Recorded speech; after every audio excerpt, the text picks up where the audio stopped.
Welcome to Dubai, a city that doesn't just attract luxury,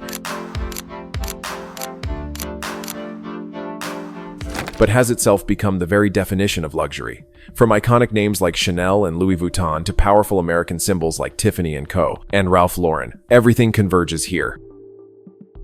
With zero income tax and absolute stability, in 2025 alone, nearly 10,000 millionaires flooded in, bringing with them a massive $63 billion in wealth. While the global market is standing still, Dubai alone accounts for 80% of the region's growth, making every brand believe this is an impenetrable fortress. But that illusion shattered in 2026. Sales at Europe's biggest luxury brands have shrunk in Dubai and Abu Dhabi as the Iran conflict hit the sector's fastest-growing market in the latest setback for the $400 billion industry whose value has contracted over the last 3 years. Luxury retailers reported sales declines of 30% to 50% at Dubai's Mall of the Emirates in March, compared with the same period last year, according to a source familiar with the previously unreported figures. Footfall at the mall also dropped by about 15% during the month. What is happening? Is this the first detailed snapshot of how regional instability is affecting consumer demand? Stay tuned to find out. And here it is, our main character, the one feeling the most bitter impact, Kering, the giant behind Gucci, Saint Laurent, and Balenciaga. To be fair, Kering's fate in early March 2026 carries a certain, ironically cruel edge. You see, while rivals like Hermes and Richemont were busy counting profits and reporting growth, Kering had spent the past 2 years struggling through painful structural overhauls. Especially Gucci, once the golden goose, is now forcing a brand transformation so hard that it has lost its sales momentum. For Kering, the Middle East is not some nice-to-have option. It is a lifeline, the core of an entire turnaround strategy. They poured everything into it. Gucci spent aggressively on expansion. Balenciaga tried to cater to Dubai's fashion-forward youth, while Saint Laurent pushed to deepen its footprint. It was an all-in bet, broad, ambitious, and high stakes. And then boom. On the 2nd of March 2026, reality slapped executives in the face. Kering confirmed widespread store closures across the UAE, Kuwait, Bahrain, and Qatar. Not stopping there, they suspended all business travel to the region. What does that mean? It means every buying appointment, franchise negotiation, and VIP client management activity, the lifeblood of the luxury industry, was frozen. The result? Kering's stock evaporated 5% in a single session, delivering another critical blow after 2 already difficult years for investors. But zoom out for a moment, because this story isn't just about losses or darkened storefronts, it's about the collapse of a promise. Dubai had been marketed as a place beyond geopolitical rules and economic instability, a retail haven that stays lit no matter how chaotic the outside world becomes. And Kering, by shutting down operations across 4 countries simultaneously, made one thing unmistakably clear. Everything has its limits. Imagine those luxurious marble corridors now with only a few standby staff walking through an eerie silence. This isn't about 8 brands making cautious decisions. This is about an entire luxury industry that collectively built its future on a seductive idea. Dubai is untouchable. They looked at the flood of millionaires, the tax-free policies, and one of the busiest airports on the planet, and made a data-driven decision to concentrate all growth into one basket. And when tourists stopped flying in, projected to drop by as much as 27% in 2026, a billion-dollar economic equation suddenly has no solution. Is Dubai dying? Probably not. The towers are still there, the ultra-wealthy still remain. But the version of Dubai that the luxury industry painted an eternal paradise of endless growth is now undergoing a painful correction. It turns out, building a turnaround strategy on something as fragile as geopolitical stability is a mistake even the sharpest business minds can make. The biggest loss here isn't a single quarter's revenue, it's the loss of absolute confidence. And in this world of glamour, you know it once confidence cracks, the price to pay is always the highest.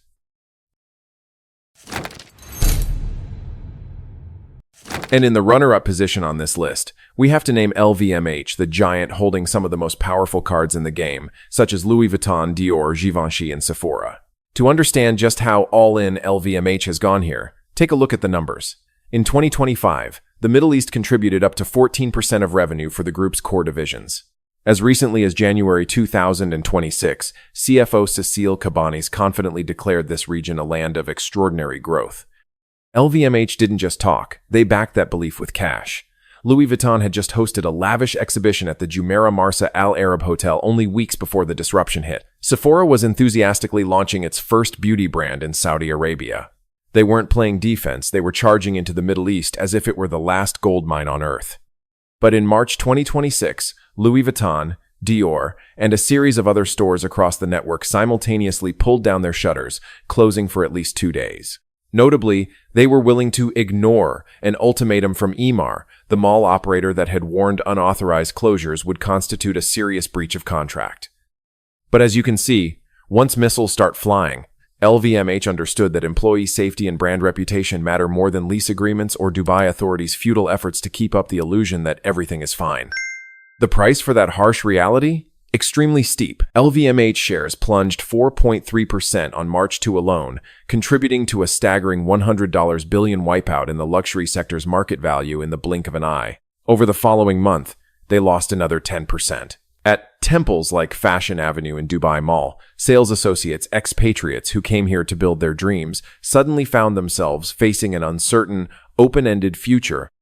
LVMH's pullback is not just a temporary disruption, it marks the end of a glorious chapter the luxury industry tried to write.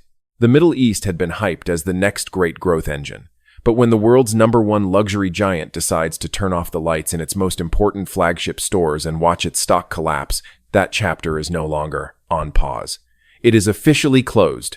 And perhaps the naivete of those who believed in a permanent luxury paradise ends here as well. You see, Hermes is not like the common players. They don't chase volume, they sell scarcity. While other brands scramble to discount in order to stimulate demand, Hermes holds its prices with an almost religious level of conviction. In financial markets, its stock is considered the ultimate safe haven, a kind of pure gold that any investor wants to hold when the storm hits. And yet, precisely because of that almost sacred status, the simultaneous shuttering of Hermes stores in Dubai after the February 28 event came as no small shock. Before that, the brand had been thriving in Dubai, thanks to its ultra-wealthy clientele, people who, in theory, are immune to ordinary economic concerns. There's a common joke: why would a Birkin bag care about geopolitics? But it turns out it does, or at least the people carrying Birkin bags do. So what happened? Within just 1 month of the conflict breaking out, Hermes stock plunged by as much as 20%. You heard that right, a relatively larger drop than any other luxury group, even those more dependent on the Middle East. The market isn't simply calculating losses from a few store closures in the UAE. It's doing something far harsher, completely redefining the concept of geographic risk. It has realized that even the name it trusted the most can be vulnerable. The collapse of the monument that is Hermes in Dubai is the clearest proof that no century, old heritage, no premium pricing strategy, and no blind customer loyalty can protect a retail store when missiles start flying overhead. When physical reality asserts itself, even the most expensive crocodile leather bags are nothing more than items sitting behind locked doors. You see, the relationship between Prada and Dubai was built on a rather naive belief that this city had solved one of the luxury industry's toughest problems: dependence on a specific customer group.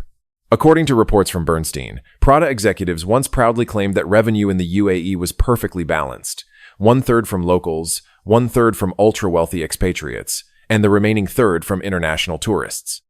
From an investment perspective, it looked like a solid, multi-layered shield. But unfortunately, the early 2026 conflict exposed a harsh truth. That so-called diversification was really just a shared vulnerability, cleverly disguised. All three customer groups, it turns out, operate on a single condition: the belief that Dubai is safe, stable, and worth spending in. Once that foundation started to shake, all of Prada's polished customer segmentation charts suddenly became meaningless. Tourists stopped coming as airports shut down, and even local elites were no longer in the mood to shop when the surrounding atmosphere was no longer chill.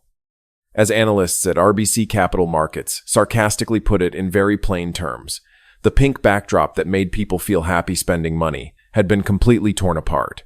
Prada was forced to shut down its Dubai stores as part of a broader, large-scale retreat. It was a bitter ending for a brand that had eagerly poured money into the Gulf, believing it to be the new promised land after markets in China and the US began to cool. The lesson from Prada is simple but deeply striking. A geopolitical shock doesn't need to physically destroy a store to kill it. It only needs to extinguish the sense of comfort people feel when spending on beautiful but largely unnecessary items. Once that sense of security disappears, it doesn't matter whether you divide your customers into 3 groups or 30, the outcome is the same. Just days before the conflict broke out, Cartier had unveiled a massive high jewelry exhibition in Dubai. It was the classic kind of power display that luxury giants often stage in the Gulf, not just selling products, but creating an entire experiential universe, building a lavish, emotional architecture around items worth hundreds of thousands of dollars. At the time, Cartier was so confident it was as if they had planted a flag to claim dominance in a market they believed was the future of their entire empire. And yet, just as the exhibition had barely begun, the curtain had to come down in the most unexpected way. Stores shut, employees were sent home. The finest jewelry pieces, flown in on private jets to dazzle Dubai's ultra-wealthy, now sat silently behind locked display cases while missiles streaked across the skies of the very city they were brought to celebrate. A scene that feels poetic in a bitter way, doesn't it? And the cost of that irony? 5.7%. That was the drop in Richemont's stock in the March 2 trading session, the steepest fall among luxury giants that day. This figure doesn't just reflect lost revenue in the UAE, it's a wake-up slap for investors about the risks in a region that, just yesterday, was still considered a paradise. The Middle East had been a key driver of Richemont's recent growth. But now, Ramadan and Eid, peak seasons for luxury spending, were disrupted in a way that no aggressive marketing campaign could possibly fix. Cartier's story exposes a massive gap between strategic ambition and fragile operational reality. Richemont did everything by the book of the luxury playbook: heavy investment, immersive experiences, expanded presence. Unfortunately, stray missiles don't read textbooks, and reality's indifference to grand ambitions is the most expensive lesson of all in this story. At number 6, we step out of shopping malls and into the ultimate symbol of the Dubai dream: supercars Ferrari, Bentley, and Maserati. It's fair to say that no sector captures Dubai's glamorous illusion better than these roaring machines. In this city, supercars are not a niche luxury hobby. They are street furniture. The formula is almost absurdly simple: zero income tax, residents whose pocket money is measured in millions, and roads built to serve as runways for four-wheeled statements. Every time a new millionaire moves to Dubai, carmakers practically pre-count an order for a Bentley Continental or a Ferrari Roma. Showrooms have popped up like mushrooms, turning the luxury auto sector into the most vivid proof of Dubai's so-called money magnet. But reality always has a way of surprising people. Out of nowhere, Ferrari announced a suspension of all deliveries to the Middle East. Bentley and Maserati quickly followed due to security risks and regional airspace disruption. It's not that these brands have production issues, it's just that customers in the Middle East suddenly have more important priorities than buying a new car. The people who were supposed to be sitting in their brand new Ferraris are now busy, crunching numbers, wondering whether their wealth is truly safe, or whether Dubai's promise of an eternally stable paradise was actually a global-scale illusion. The slowdown in the supercar segment exposes a harsh truth. This is one of the most psychology-dependent product categories in the world. Once confidence wavers, once self-assurance cracks, no one, no matter how rich, feels they need a new Ferrari to cruise under an uncertain sky. When the future turns unclear, even the most powerful engines in the world are forced to sit still in warehouses. You know Versace. You know Jimmy Choo. You're familiar with Sephora in Dubai's lavish shopping malls. But what you don't see is the backbone behind all those names. Chalhoub Group is the architect that built the entire luxury distribution system in the Middle East, operating roughly 900 stores across the region. Simply put, they are the most powerful matchmaker, connecting fashion houses from Paris and Milan to the wallets of Gulf elites. But when the disruption hit in late February 2026, this hidden giant reacted in a way that startled observers. Stores in Bahrain shut down completely. In the UAE and Saudi Arabia, stores were technically still open, but employees were allowed to come to work on a purely voluntary basis. And here's the dramatic part. Senior executives had to personally visit Dubai Mall to check in on staff. It may sound like a warm, human gesture, but in business terms, it's a flashing red alarm, a sign that the situation had become so serious that email reports were no longer enough to calm fears. The consequences came almost instantly. With 900 stores operating at minimal capacity, the flow of luxury goods across the region was suddenly choked. Even more painfully, all of this happened right in the middle of Ramadan, the peak spending season of the year. And you know it. Revenue lost during this period isn't something you can make up next month. No, it's gone forever. Chalhoub's story exposes an ironic truth about the efficient model Dubai has long been proud of. When international brands became too complacent and put all their eggs in one basket relying on a single intermediary to maximize growth, they also gave up their resilience. Once that intermediary starts to shake, an entire multi-billion-dollar luxury ecosystem trembles with it. It turns out that glossy structure is just as fragile as a piece of fine porcelain. An Apple store isn't just a place where you walk in to buy an iPhone or a MacBook. It's a symbol, a kind of temple of the future. With sleek glass surfaces and an almost extreme level of minimalism, Apple's presence in any city is like a stamp of approval. This market is highly stable, people here are wealthy, and we have absolute confidence in this place. In Dubai, that stamp had echoed for years across 5 prime locations, including iconic flagship stores at Dubai Mall and Mall of the Emirates. But then, everything changed in the blink of an eye. There was no gradual reduction in operating hours, no partial closures to test the waters. All 5 Apple stores in the UAE simultaneously went completely dark until further notice. The reason? Missile and drone strikes had reached UAE territory. What's notable is that Dubai Mall management had strongly warned that unauthorized closures would violate lease agreements and go against government directives. But Apple? They ignored it. The calculation from the Silicon Valley giant was brutally simple. Employee safety matters more than lease contracts. For expatriate employees working there, the moment those glass doors shut was when they had to confront a reality they had long chosen to ignore. Dubai had always portrayed itself as an isolated oasis, untouched by regional instability. But as you can see, when the world's most valuable company decides it's unsafe for its employees to stand on the retail floor in Dubai, all the government's polished statements suddenly lose their meaning. If you've ever stepped into shopping malls in Dubai, you'll know that scent here isn't just cosmetics, it's a battlefield. And in that battle, Jo Malone London had long been a dominant name, with its elegant British-style boutiques occupying prime spots in Dubai Mall. But look at what's happening after the February 2026 disruption. Jo Malone thrives on gift-giving culture and self-indulgence. In a peaceful Dubai, people are willing to spend hundreds of dollars on a scented candle or a bottle of English pear and freesia perfume just to decorate their living rooms. But once missiles start flying, consumer psychology shifts instantly. You know it, no one feels like relaxing with fragrance while worrying whether their assets are evaporating. Sales at Jo Malone stores dropped not because of inventory shortages, but because the luxury mood disappeared. As you know, 60% of luxury spending in the UAE comes from tourists. Jo Malone is a must-buy item for affluent travelers before heading to the airport. When flights are canceled and travel confidence hits rock bottom, Jo Malone's fully stocked shelves begin to gather dust. You can't sustain an expensive flagship store by selling a few bottles of perfume to local customers who are in a defensive economic mindset. Jo Malone has always prided itself on elegance and subtlety. But in Dubai of 2026, that British refinement suddenly feels out of place. While parent companies like Estée Lauder are forced to reassess risk exposure, Jo Malone in Dubai faces a harsh reality. Its fragrances are not strong enough to mask the scent of instability. Similar to Apple and brands within the Chalhoub network, Jo Malone has also had to deal with temporary closures or operating with minimal staff. The sharp drop in revenue during Ramadan and Eid, traditionally the gold mine season for Middle Eastern fragrances, is a critical blow.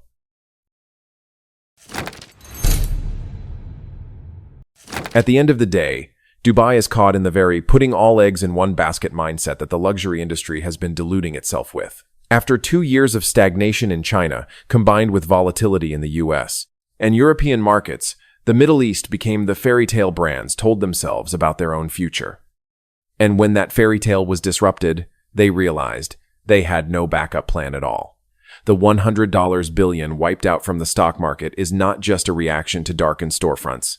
It's a wake-up slap, revealing that the recovery strategy of an entire industry was built on a more fragile foundation than anyone dared to admit. So, is Dubai dying? Hard to say. Millionaires are still there, infrastructure and tax policies remain intact. Dubai is still Dubai. But the version of Dubai as untouchable, the capital of eternal ambition that the luxury world had imagined, that version has officially collapsed. What we've just gone through is not the death of a city, but the death of absolute trust in that city. In an industry that runs entirely on confidence and belief, losing that sense of certainty may be far more costly than shutting down a few stores for a quarter. So, among everything on this list, which one shocked you the most? Drop your thoughts in the comments below. Before you click away, let's get one thing straight.